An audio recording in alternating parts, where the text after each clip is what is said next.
Good morning, guys, and welcome back. So, we do have some interesting events that have happened in this modern roleplay here, if you can even call it that anymore. Well, I'll get back to that later. So, here we are, Vietnam, as we were last episode, and as we will every other one on this particular game. Anyways, updates on the country. I'll open this up. Yeah. So we're about to complete our first, or one of our two factories in that province, whatever you want to call that, Cantho. And then the other one will be completed in Paksay, the double iron province. If you're not aware of where that is, I don't care. Then we also are constructing an airfield in this province here. And I do believe I'm making one somewhere. No, I'm not. Okay. I've only planned on it. Anyways, we're going to have a railway finished here as well, and here in the next hour and 40 minutes. So that'll boost food and, oh, both are grain. Okay, so our grain's going to be going up a fair amount. After that, I do plan on constructing a harbor, probably here. Yeah, I think definitely want to get the oil flowing as much as possible. So we'll do that. Then we will focus on improving the factories we have, making a factory here. We already are. Alright, so we would be improving the two factories we have. That way we can start making our own war machines. Okay, here's our diplomat. He's about to reach Japan. He is 13 hours out. So, since we left off in the first episode, we have secured trade with China. Lumber, or iron for lumber, because we need lumber. So that's going great. Then we also have what was it? Oh yeah, we're buying tanks from China. Since Russia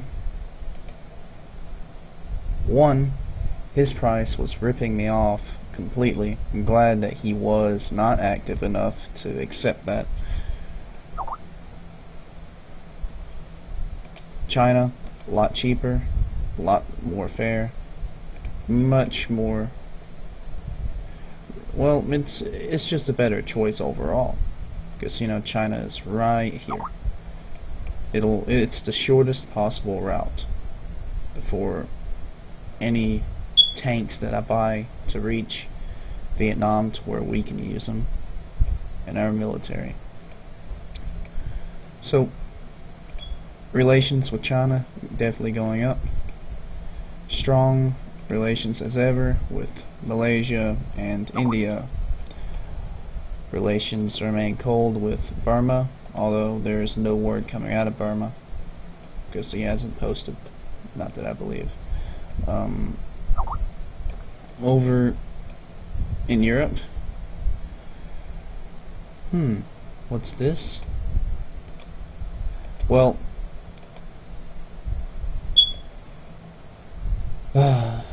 This is, I don't know what to think about this, really. Just to sum it up, Portugal got mad at France, as Portugal and Italy and who knows what other people were. So Portugal simply attacked France, and now Portugal's going to get steamrolled. That's really all the news to come out of Europe. Austria made a post earlier about their Air Force working with Sweden and Norway to patrol the Baltic right here to stop the Russians, which are completely inactive. So, oh, it's nice, isn't it? Now you'd think, oh, well, the U.S. can take charge. Well, the U.S. is letting itself get eaten by Mexico because, you know, I don't know. This roleplay is really a mess. It's funny. It gets even more random every day. Tomorrow, Pakistan will probably have invaded Morocco, or Brazil will have landed in Madagascar, or I don't know. It's just strange. I've been in a lot of games with most of these guys. Definitely surprised on how it's ended up. I'm really surprised that this guy is doing what he's doing. This is just sad. Got a problem with the game, get out of the game. Don't ruin it for everyone, you know. Same can I'm not even gonna say that Portugal ruined, or they definitely helped with all the arguments and Skype. That did its part, certainly. Anyways, let's get back to Vietnam. So, plans for the future. Since the Chinese have a very nice price on tanks and cruisers, which we inquired on yesterday, although that wasn't in the video because I did that afterwards. So we probably, most likely, almost certainly, will continue to work with China to boost the Vietnamese military. Buying 4 tanks right now, I believe. Yeah, 4. Wanting to get that up to 4 more or 6 more, up to 10 or 8 or 10. Then I also want to get myself a nice fleet of cruisers, just to kind of do some regional patrols and crap like that. And definitely, you know, get rails in every province and eventually harbors on every coastal province. Just get the economy maxed out. Build the factories as high as we can go, and continue on. Oh, well, I just selected my guy going to Italy. Okay, so now I'm going to open up the Daily European and try to summarize what has happened. So, nice little article from Peru. Here's Portugal. Okay, the title says it all. Portugal falls to madman. Millions flee nation as French forces attack capital. Alright, he gave up. So, he raged, attacked, and left. Cool. China, trade with us, right here. Then Not to be mistaken with Crystal Nacht, but Korean shops have been destroyed in Beijing. Here's Austrian press. Yeah, they're talking about their planes, their specific plane, and then joining Swedish and Swedish air forces in the Baltic. I haven't read this part. Oh yeah, now I remember what that is. They are suspending visas with Ukrainians. They don't want them to come and take their jobs, pretty much. Italian news. Italy is working on its navy. Crack down on corruption. Well, about time. Massive Libyan immigration problems. Yeah. Well, not much you can do about it. You can't just let them drown at sea. Well, you can, but that wouldn't be politically correct, would it? And then here, spy found in Italy. Some country sent a spy to Bologna, or however you want to say it, Bologna. Yeah, let's call it Bologna. That should make any Italians happy. Irish government has made an announcement. So, okay, trade is open, and Ireland is offering to give loans to countries that they deem not cracked in the head. I like that. Here's France with a 3-line post. Wow, impressive. Knowing the player, I definitely would expect more from him than 3-line. Oh, here's a 4-line one from him. Could have put more effort into it. And then this is Ethiopia making a little post as well. At least they're posting. That's always nice to see.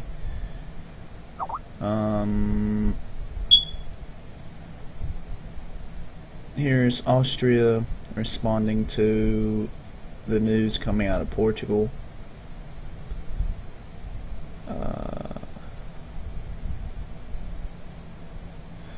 Austria is offering to help, stop the Libyan immigration issue.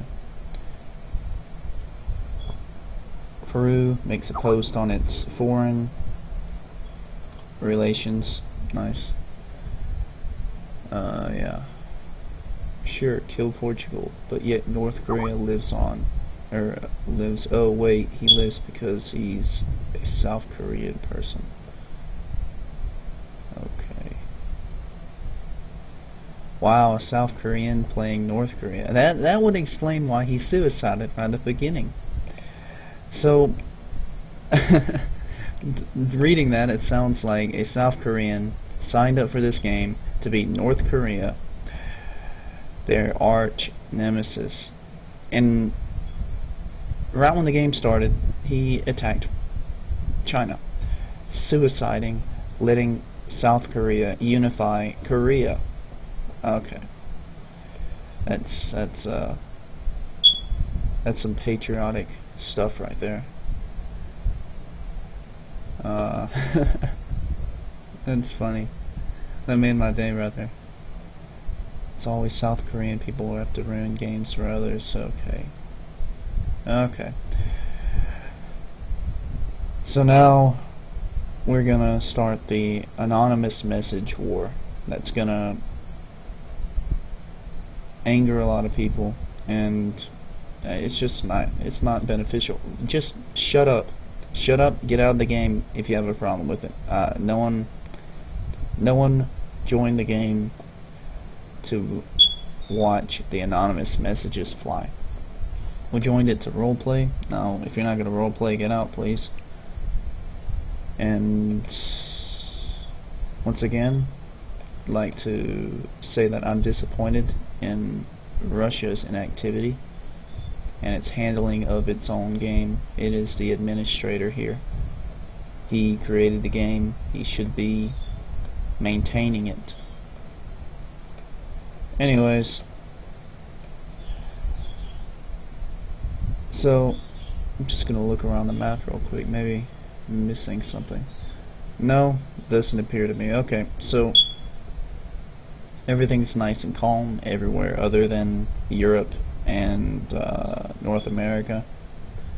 So with that, leave you for this episode. Thank you for watching. See you next time.